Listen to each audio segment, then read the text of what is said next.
Ya, Assalamualaikum warahmatullahi wabarakatuh. Alhamdulillah, namadu wa nasta'in wa nastaghfiruh. Waalaikumsalam warahmatullahi wabarakatuh.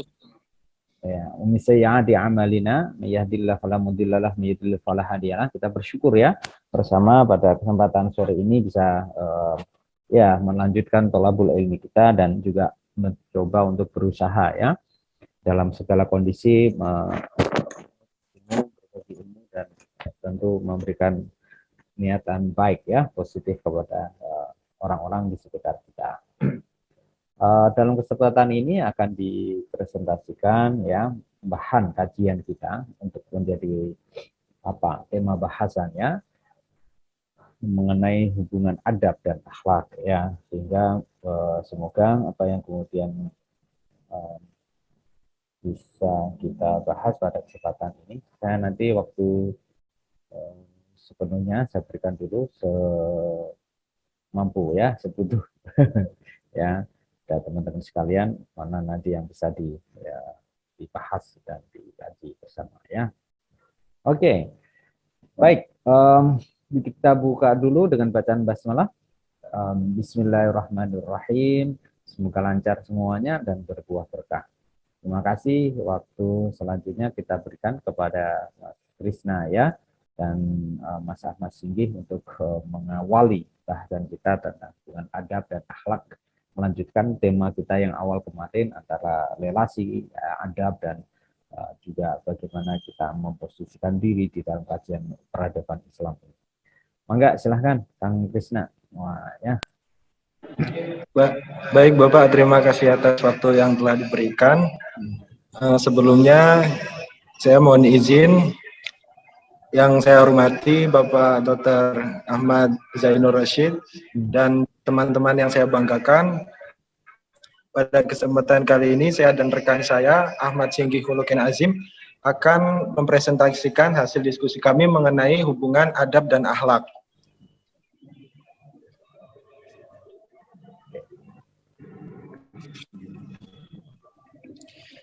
Pengertian mengenai adab dan akhlak. Manusia adalah makhluk ciptaan Tuhan yang dibekali akal agar dapat membedakan mana hal baik dan mana hal yang buruk, guna dapat menjalankan tugasnya dengan baik, yakni sebagai khalifah di muka bumi ini. Untuk menjadi khalifah yang baik di muka bumi, sangat diperlukan akhlak dan adab yang baik. Nah, mengapa demikian? Karena dengan adanya akhlak dan adab yang baik, kita dapat bersosialisasi, beradaptasi, dan juga dapat berinteraksi dengan baik kepada seluruh makhluk ciptaan Tuhan Yang Maha Esa. Dengan demikian, kita dapat menjalankan tugas dari Tuhan Yang Maha Esa dengan baik, yakni menjadi khalifah di muka bumi ini. Pengertian dari akhlak sendiri, yaitu akhlak berasal dari bahasa Arab atau dari kata khulq yang berarti tingkah laku, tabiat atau peragai. Secara istilah, akhlak yaitu sifat yang dimiliki seseorang yang telah melekat dan biasanya itu akan tercermin dari perilaku orang tersebut. Namun secara istilah, menurut Imam Al-Ghazali menyebutkan bahwa akhlak adalah suatu sifat baik yang biasanya akan memiliki akhlak yang baik juga, dan sebaliknya jika seseorang yang memiliki sifat tidak baik cenderung memiliki akhlak yang tercela. Pengertian adab. Menurut ensiklopedia Tasawuf, Imam Al-Ghazali menyebutkan bahwa adab ialah tata krama moral atau nilai-nilai yang dianggap baik oleh sekelompok masyarakat. Seseorang yang dapat menjaga adabnya berarti ia berhasil dalam segala hal. Dalam agama Islam, adab berasal dari dua sumber utama, yaitu Al-Quran dan As-Sunnah, yang merupakan perbuatan serta kata-kata Nabi. Keduanya itu merupakan paduan bagi umat muslim dalam menjalankan aktivitas sehari-hari agar menjadi orang yang beriman dan berakhlak.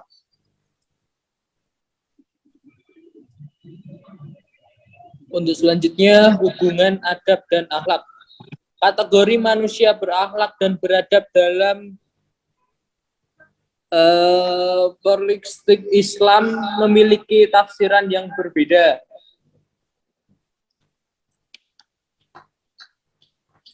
Adab dimaknai sebagai nilai kemuliaan yang diperoleh dari proses belajar, Dari proses pembelajaran tersebut, barulah kemudian akan membentuk sebuah peradaban. Maka dapat dikatakan bahwa untuk memiliki sebuah adab dan membentuk peradaban, syaratnya hanyalah melalui proses belajar.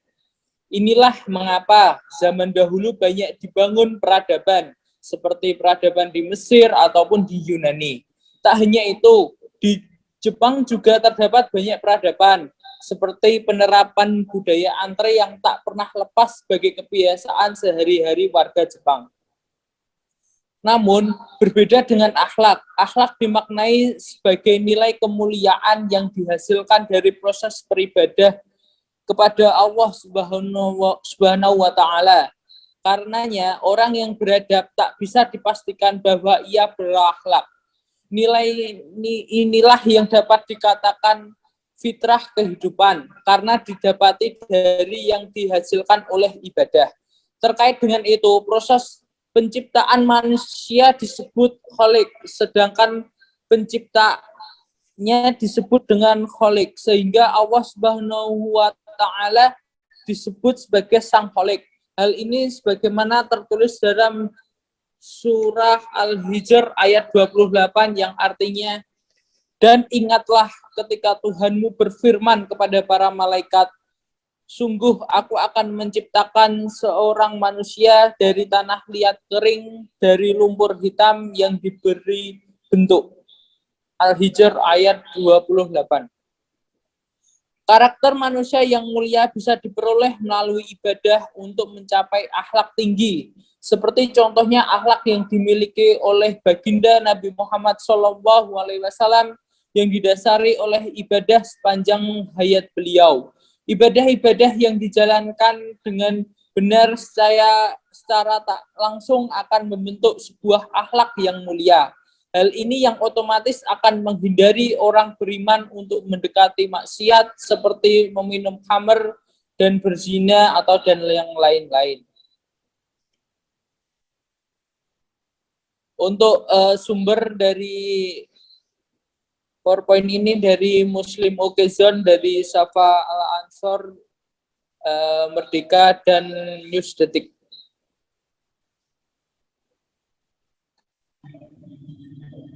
Baik, terima kasih atas pemaparannya dari rekan saya. Selanjutnya mungkin akan dibuka beberapa sesi diskusi, barangkali ada yang ingin dipertanyakan dari teman-teman. Waktu dan tempat saya persilahkan.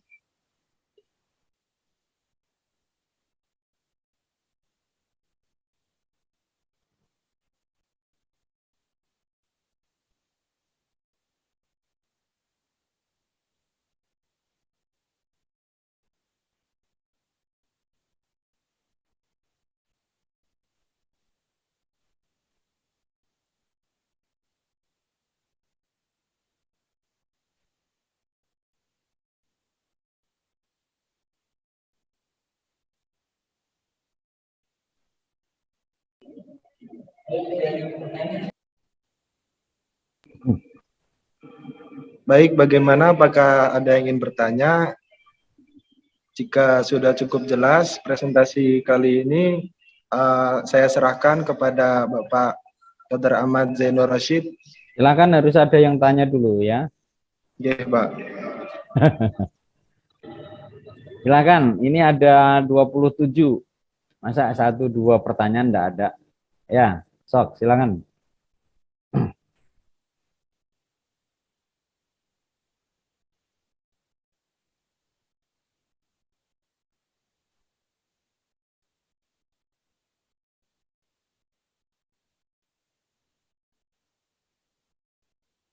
Malu atau gimana tuh?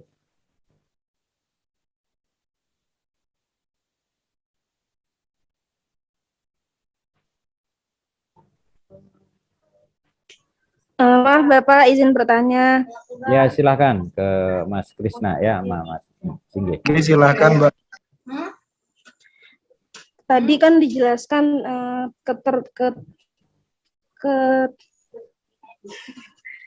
keterkaitan adab dan akhlak. Yang ingin saya tanyakan, bagaimana jika seseorang mempunyai IQ yang tinggi, kemampuan otak yang tinggi, tapi dia tidak beradab.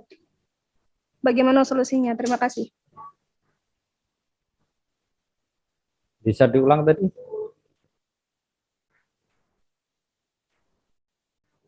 Orang punya IQ tinggi, tapi tak beradab gitu ya? Iya, Bapak. Kan zaman sekarang banyak seperti itu.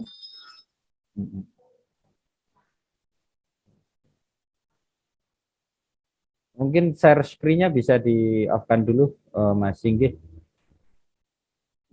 Dan silakan didiskusikan biar jenengan bisa saya pin. Nah, gitu ya. Baik, akan kami tampung dulu. Akan kami diskusikan waktunya sebentar. Oke. Butuh waktu ya untuk berembuk. Ya.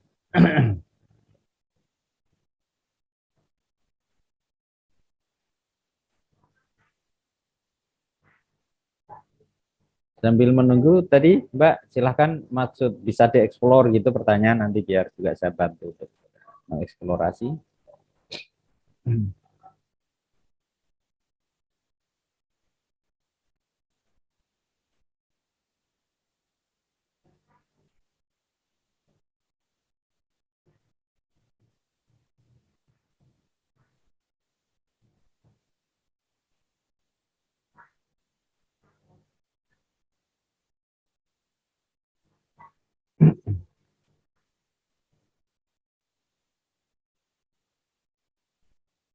Ya.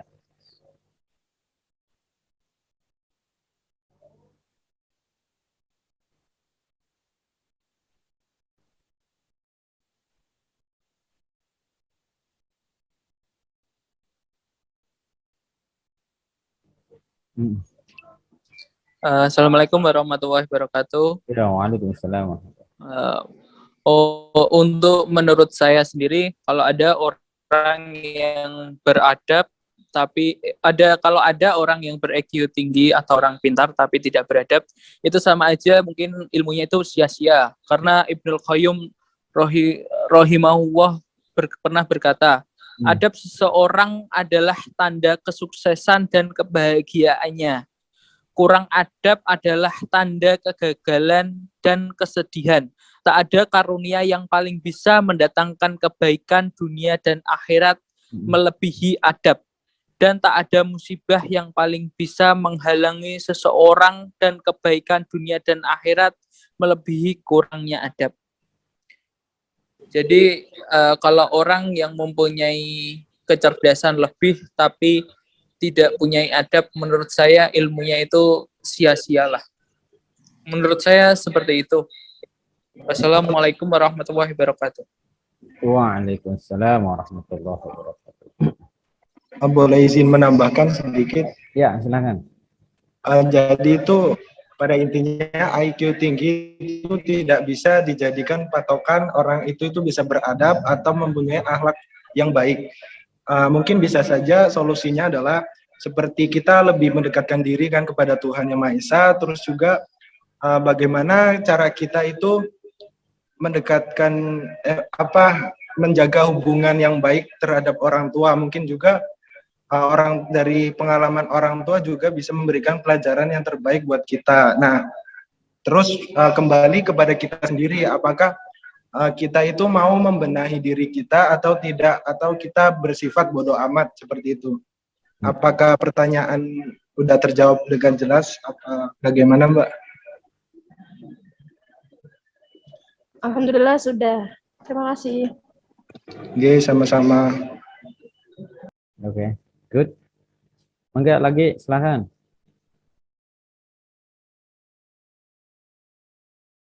Mumpung masih ada Mas Krisna. Kang Krisna sama Mas Singgi ya. Sambil saya sapa ya. Kita doain juga semuanya ya, teman-teman sehat selalu hadir di sini. Ya, dari belakang ya, Mbak Masyariya, Mukhlisna, Mbak Ananda Nur Afifah, Mas Ahmad Pratama, ya, juga saya jam 5-an ya Mas ya, lampu dinner dulu ya. Oke. Mas Ahmad Pratama, Mbak Esti Susulawati, Mbak Emalia Putri, Mas Afirus Zaman, Arifuz ya, dan Mbak Siti Latifah. Ini sinyalnya pada kena hujan ya. Ya, ada Mas Ari ya. Iya Pak, hujan Pak. Hujan deras ya, ya luar biasa ya. Di daerah Genuk hujan. Genuk ya, banjir nih. Iya Pak. Ini luar biasa ini apa gelapnya. Ada juga Mas Bernando, Mas Nizar, Mas Riza, Mbak Nada, ya Mas Ainas, Mbak ya Ainas Safinas. Kalau Ainas Safinas ini Sunda ya. Eman Suparma. Mana Mbak Ainas? Kendal, Pak. Oh, Kendal. Tak pikir yang diulang ya. Dan siapa ya Eman Suparman dan lain itu biasanya kan kecenderungannya dari Sunda ya. Ahmad Pratama, Ananda apa ini MZ Detail itu ya, Syafina Nihya Maharani, Mbak Alicia Rahma, Mbak Unsi ya, ada Mbak Safira. Silahkan tuh. Ini sambil saya panggil satu persatu sekaligus mendoakan berkah selalu ya kehidupan kita. Mbak Anissa, Mbak Alia, Mbak Tiara sama Mas siapa nih?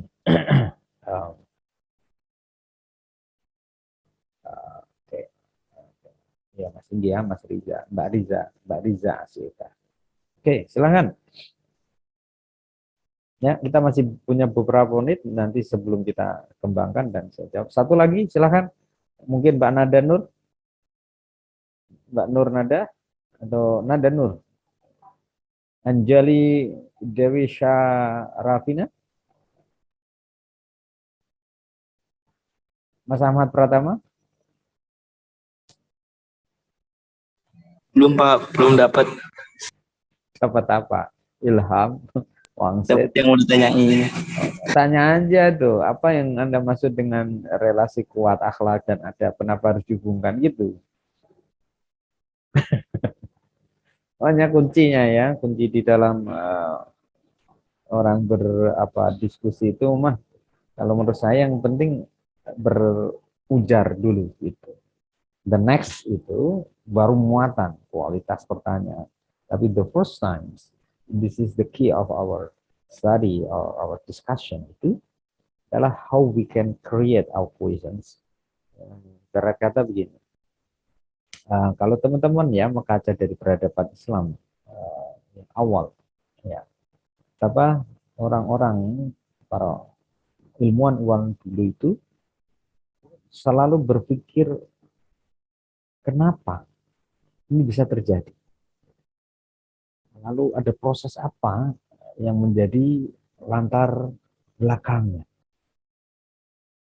Jadi orang-orang yang juga mengoptimalkan sisi pemikiran, rasionalitas, atau tadi yang dimasukkan Mbak tentang IQ itu selalu bertanya. Tapi keberbedaan antara science, Western science, dan kemudian Eastern science, ilmuwan-ilmuwan Barat dengan ilmuwan yang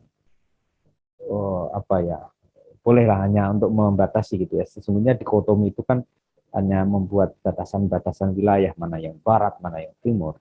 Tapi untuk kita mengatakan ada rekonstruksi ilmu Islam atau rekonstruksi ilmu itu, sesungguhnya ilmu itu berawal dari yang satu, yang kuasa. Tapi bagaimana kemudian ilmu itu kemudian berpisah atau kemudian mengalami apa yang dimaksud dengan tadi perlu direkonstruksi karena pemikiran-pemikiran keilmuan itu menjadi sangat dipengaruhi oleh siapa yang mengembangkan. Ketika kemudian peradaban Barat ya mengakuisisi gitu kira-kira ya peradaban yang telah ditorehkan oleh Islam, maka itu tentu sainsnya akan sangat bercorak kebaratan. Gitu. Sedangkan peradaban yang kemudian dikembangkan oleh para kalangan-kalangan sains Islam, maka konstruksi bentuk dia akan sangat dipengaruhi ya, diruhi oleh nilai-nilai Islam itu sendiri. Dan sebentar saya tanya.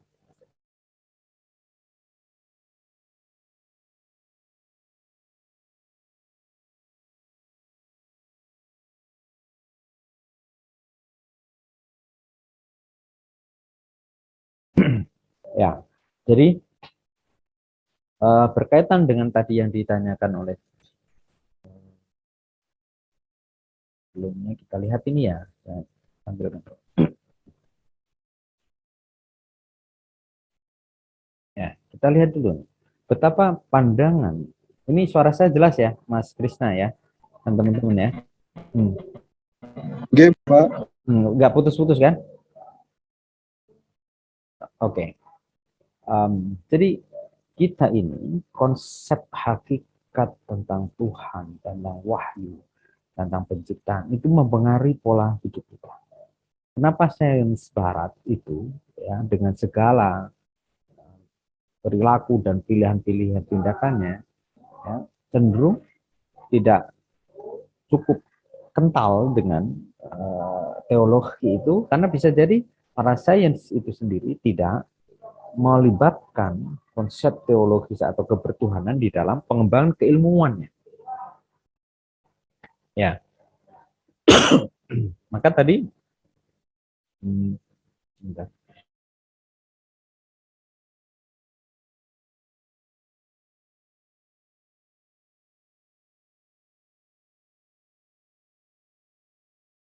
Terima kasih. Lanjutkan ya. Jadi kebebasan, kebahagiaan, jiwa dan lain sebagainya itu sesungguhnya mengantarkan kepada hakikat kita bertuhan. Kira-kira begitu ya. Nah, kita lihat tuh elemen pandangan hidup tadi itu yang mempengaruhi seorang. Kalau sedikit misalnya dari konsep orang pribadi ya, seperti Thomas Walsh itu kepercayaan terhadap Tuhan, konsep ilmu, konsep realitas yang dia pahami, termasuk konsep diri dan konsep etika itu. Ya, makanya kalau pertanyaannya adalah sungguhnya bagaimana dengan orang yang ber-IQ tinggi lalu adabnya tidak, nah, dia berarti membuat dikotomi, membuat pemisahan antara bagian yang wilayah rasionalitas akal IQ tadi itu tidak menghantarkan kepada keadaban perilaku. Walaupun bisa masih kemudian pada situasi tertentu orang masih mencoba untuk mendiskusikan masing-masing adab. Nah, ini juga sangat dipengaruhi oleh pengalaman dan kemasyarakatan.